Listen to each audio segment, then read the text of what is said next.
আছি বাকেরগঞ্জের নেয়ামতি ইউনিয়নের মহেশপুর গ্রামের একটি ঐতিহাসিক কুমারপল্লীতে, যেখানে কয়েকশো বছর ধরে মাটির তৈজসপত্র তৈরির কাজ চলছে। এই মাটির তৈজসপত্র চলে যাচ্ছে দেশে এবং দেশের বাইরের বিভিন্ন জায়গায়। এখান থেকে পাইকাররা কিনে নিয়ে ঢাকা সহ বিভিন্ন জায়গায় তারা বিক্রি করে থাকেন। আমরা এই মুহূর্তে কুমারপল্লীর কয়েকজন কুমারদের সাথে এবং মৃৎশিল্পী যারা রয়েছেন তাদের সাথে আমরা কথা বলার চেষ্টা করব, জানবো তাদের জীবন চলাচলের বর্তমান পরিস্থিতি সম্পর্কে। আমরা কাজ করি এই ৪৫ বছর। আমার বাবার বাড়ি ওই কেস করছে আর ওই স্বামীর বাড়ি ওই কেস। এক ছেলে এক মেয়ে। মেয়ে আবার আইএ পাস করছে, বিয়ে কিছুদিন পড়াইছে, এরপর দেখি আর পারি না, তারপর মেয়েরে বাদ দিছি। ছেলের এখন কই তুমি পড়া বাদ দাও, আর তোমার বাইরে একটু দেখি মানুষ করতেই নেই। আমরা তো যে দুদিন পারবো করবো, এরপর তো ছেলে করবেই না, তো করতেই চায় না, এখন আই না কাজের দ্বারা কয় আমারে ডাকবা না, আমার পড়া বন্ধ হয়। ধরেন যারা মাল নিয়ে আমাকে দেয় হ্যাঁ একটু ব্যবসা ভালো আছে, আর এমনি আমাকে যারা মাল না নেয় সবই আমাকে না নেই। এই দে না প্রচুর দে না ইয়ে তার এই কাজ করি আমরা। সব পাল সম্পদ আমি একা না, কয়েক গৃহস্থ আমরা যারা পাই মাল বানাই হারাই আমরা ওই রকমের দেনা করিয়ে লই হবে। প্রচুর দেনা হয় আমাকে, কিন্তু ব্যাংকেও আমাকে দেনা আছে। এই এখন কি এগুলোই করবেন নাকি অন্য কোনো কিছু করার কি কোনো আশা আছে? বা আশা তো থাকতে হেতে এই কাম তো সারা নিতাম, অন্য কাজ পাইলে করতাম। হ্যাঁ তার কোনো কাজই পাই না, আনতে এই কেজি করি কর্মক্ষেত্র ছাড়া আর কন, এর উপর দিয়ে সব ভরসা। পেশাটায় আপনি কতদিন যাবত আছেন?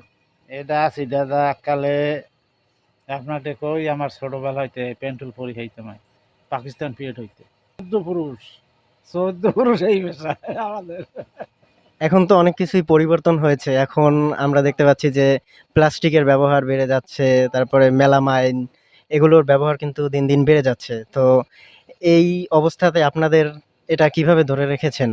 এটা রাখছি দাদা, এখন যে অন্য কাজে যামো সেই বয়স নাই এখন, বুঝছেন? এই জন্য এখন তো এই কাজ করি, এখন তো নিজেকে জীবিকা নির্বাহ তো করা লাগে। এই বাচ্চা কাচ্চা আছে, বিয়ে দেওয়া লাগে। এই তা এই ধরিয়া মাসের কাজে ঋণ আনিয়ে দেওয়া লাগে, মহাজনের কাজে ঋণ আনতে হয়, অ্যাডভান্স টাকা আনতে হয়।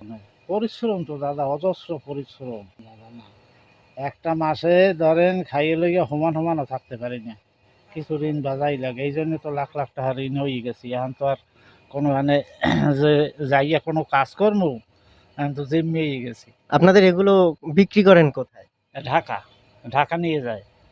ঢাকা ওই যে পার্টি আছে না, ওই পার্টিতে নিয়ে যায় ঢাকা। এখান থেকেই আমরা ট্রলার দেখছেন না, ওই ট্রলারে ভরিয়ে লই যায়।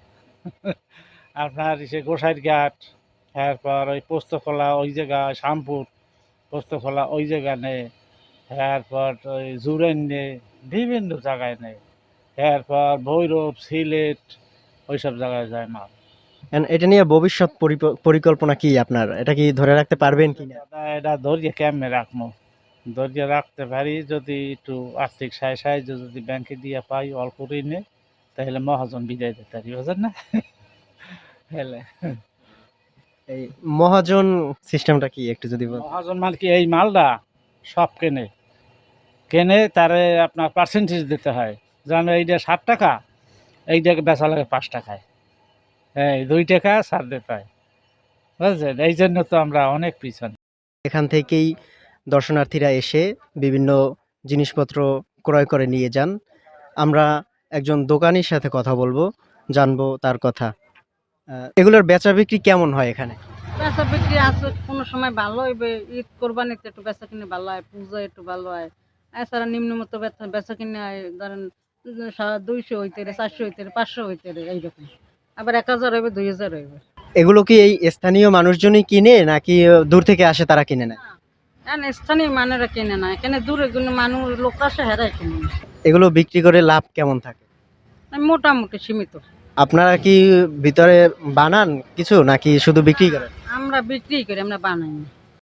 পত্রগুলো দেখতে যতটা সুন্দর, কিন্তু এর পিছনে যারা শ্রম দেন এবং এগুলো যারা তৈরি করেন তাদের জীবন আসলেও ততটা সুন্দর নয় বলে তারা আমাদেরকে জানিয়েছেন।